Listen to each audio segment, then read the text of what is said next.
There is a moment that repeats itself so quietly, so consistently, that most people never stop to question it, and yet, for your dog, it might be one of the most important moments of the entire day, because no matter how long you've been gone, whether it's 5 minutes or 5 hours, somehow they are always there, waiting by the door, as if they knew you were coming before you even touched the handle. And maybe you've already wondered about it, even if just for a second, why the door, why that exact spot, why the anticipation that feels almost precise, almost intentional, as if your dog isn't just reacting, but expecting, predicting, preparing for your return in a way that feels deeper than simple habit. At first glance, it's easy to assume this is just routine behavior, something your dog learned over time because your arrivals tend to follow patterns, similar schedules, familiar sounds, and subtle environmental cues that we barely notice but they detect effortlessly, like the distant hum of your car, the rhythm of your footsteps, or even the unique way you interact with the door before entering. But that explanation, while partially true, barely scratches the surface of what is actually happening inside your dog's mind, because this behavior is not only about routine, and it's not just about excitement either, it's rooted in something much more complex, something that blends memory, emotional attachment, sensory perception, and an internal sense of time that doesn't work like ours, but still guides their expectations in surprisingly accurate ways. Dogs don't understand clocks, they don't measure hours the way we do, and yet they develop a form of temporal awareness based on patterns of change in their environment, shifts in light, sounds, smells fading and returning, and even the intensity of your scent inside the house, which gradually decreases as time passes and becomes a kind of invisible signal that tells them how long you've been gone. And as that scent weakens, something starts to build inside them, not anxiety in every case, but anticipation, a rising sense that a familiar event is approaching, because for a dog, your return is not just another moment in the day, it is a highly significant emotional event, one that reinforces safety, connection, and belonging. So when you imagine your dog sitting or lying near the door, what you're really seeing is the final stage of a process that began long before you arrived,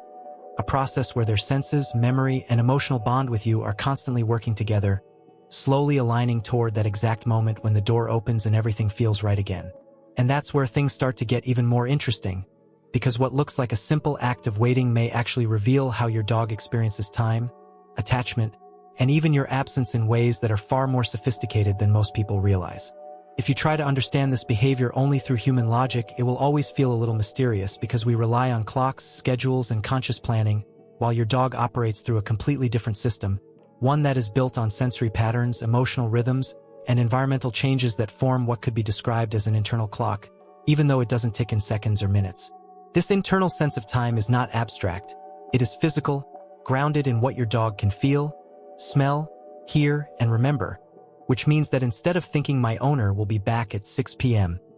your dog experiences a gradual shift in the world around them, where every small change becomes a clue that helps them predict what comes next. One of the most fascinating elements of this process is scent, because your smell inside the house doesn't remain constant, it slowly fades as hours pass, and for a dog whose sense of smell is incredibly precise, this fading becomes a kind of timeline, a measurable signal that tells them how long you've been gone and, more importantly, when your return is likely approaching. As your scent reaches a certain threshold, something subtle begins to happen in their behavior. They become more alert, more attentive to external sounds, more inclined to position themselves near the entry point, not because they consciously decide to do so, but because their entire sensory system is aligning with the expectation of your arrival. At the same time, your dog is also mapping patterns that go beyond scent, such as the typical sounds that happen before you return, like traffic increasing outside, neighbors arriving home, or even daily environmental shifts like light fading in the late afternoon, all of which become part of a predictive framework that your dog builds over time without ever needing to think about it. And this is where routine plays an important role, not as a rigid schedule, but as a collection of repeated experiences that your dog turns into probabilities, meaning they are constantly updating their expectations based on what has happened before, refining their sense of when something important is about to occur. So when your dog moves toward the door, it is not a random action, and it is not just excitement triggered by a sudden noise. It is the result of a layered process where scent, sound, light, and memory converge, creating a moment where waiting feels like the most natural thing to do. And yet, even this explanation is incomplete if we ignore the emotional side of the behavior, because your return is not just predictable, it is deeply meaningful, and that emotional weight transforms a simple act of anticipation into something that carries genuine psychological significance for your dog. Because in the end, your dog is not just tracking time, they are waiting for you. If you enjoy understanding what really goes on inside your dog's mind, in a clear way and without superficial simplifications, it's worth subscribing to the channel because this type of content continues to explore behaviors that, at first glance, seem simple but hide much deeper mechanisms than most people imagine. Even after understanding how your dog can predict your arrival through patterns and sensory cues,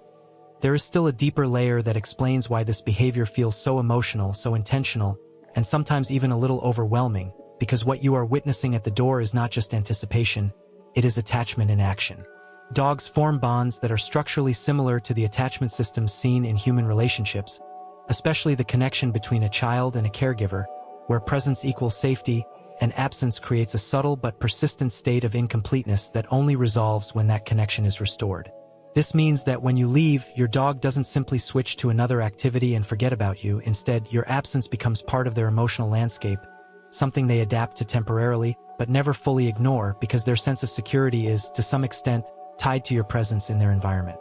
And this is where the waiting behavior gains a new meaning because it is not just about predicting when you will come back, it is about preparing for the moment when that emotional balance is restored, when the environment feels whole again, when the most important social bond in their world is physically present once more. What makes this even more fascinating is that your dog is not passively experiencing this process, they are actively engaging with it, reinforcing memories of your return, associating the door with reunion, and strengthening the emotional significance of that specific location over time. So the door becomes more than just a physical boundary between inside and outside. It turns into a symbolic point of reconnection, the place where absence ends and presence begins, where anticipation transforms into relief, and where excitement is not just energy, but a release of emotional tension that has been building quietly while you were gone. And this is also why the intensity of your dog's reaction can vary, because it reflects not only their personality, but also the strength of their attachment, their past experiences with separation, and how secure they feel in your absence, meaning that for some dogs, the waiting is calm and patient, while for others, it can be more restless, more intense, or even mixed with signs of anxiety. But regardless of how it looks on the surface, the underlying mechanism is the same. Your dog is not just waiting at the door because they expect you, they are waiting because you matter in a way that shapes how they experience time, space, and emotional stability. And once you start seeing it this way, that simple image of your dog by the door begins to feel less like a habit, and more like a quiet expression of something deeply rooted in their psychology. Now, before we move to the final part, there is one question that changes how most people interpret this behavior entirely, because it forces you to look at your dog's waiting not just as something natural, but as something that can also be influenced, improved, or even misunderstood depending on how you respond to it.